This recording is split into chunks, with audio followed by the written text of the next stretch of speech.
Hey, I'm Matt from MattLaneFitness. How do macros work in the body? Before I start this video, if you haven't seen my video, What Are Calories and Macros, please go watch it first. Otherwise, this video isn't really going to make sense. Well, it may make sense, but not fully. Click the link here. Macros. Proteins, fats, and carbs. Let's first talk about the holy grail and the one everyone loves, protein. Protein's job is to preserve, rebuild, and grow muscle, as well as immune function. It also helps with some hormone regulation. So protein is made up of amino acids, which are the building blocks of protein. Now here's the thing. Some of these amino acids are essential and some of them are non-essential. Well, what the heck does that mean? Essential amino acids means the body can't make it. Non-essential means the body can make it. Groundbreaking. It makes sense, right? It's essential, so you gotta have it. And non-essential, you can make it, so you don't really need it. For protein, animal sources is the best because it has all the essential amino acids. Now, I'm not telling you to eat meat or not eat meat. However, I am telling you that plants don't have all these essential amino acids. All right, that's enough about protein. Fats. Fats support cell growth, regulation of hormones, and the protection and insulation of joints and organs. So with fats, there's 4 different types of fats. Stay with me.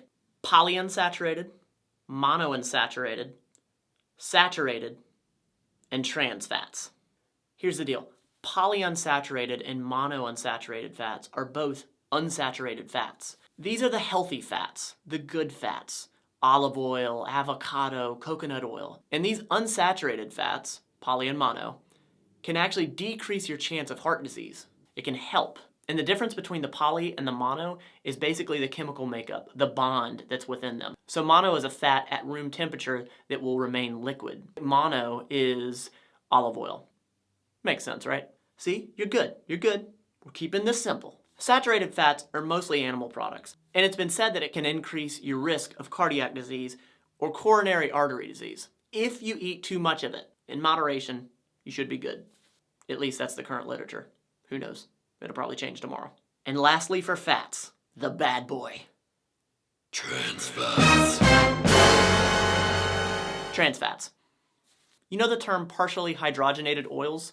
This is trans fat. This has been proven to increase your risk of cardiac disease, or CAD, coronary artery disease. So why the heck are there trans fats? Well, in the 1950s, we wanted to make things taste better. We wanted to preserve the food for a longer time. So this actually helps in flavoring, texture, and shelf life of the food. Shocker, something artificial isn't good for you. So you're gonna find these trans fats in baked goods, doughs, fried foods, all the fun ones. And I'm not saying that you should never eat it. Actually, you should never eat it. But I get it, you're human. If you're going to, just use it sparingly. Because I've seen coronary artery disease as a nurse, and it's awful. Carbs. A lot of people's favorite, and some people's nemesis. Carbs are the simplest thing for our body to break down for energy. So this is anything that has sugar or fiber. So how it works is the body breaks the carb down into the sugars and uses that as energy. I used to not understand carbs, to be honest with you. I used to think you just never have to have carbs. But if you are too low in carbs for an extended period of time, it can break down muscle. So carbs actually aid in preserving muscle, not necessarily with the rebuilding, but with the energy that it takes the body to rebuild. I don't want to make this too long and drawn out. So that's how macros work in the body.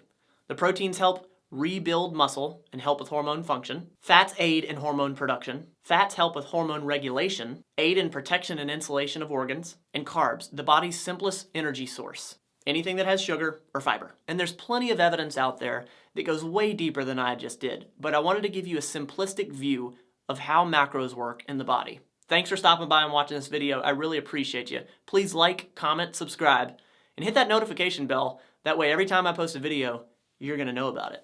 You don't have to be perfect at this macro thing and how it works in your body. Just try to be better than yesterday.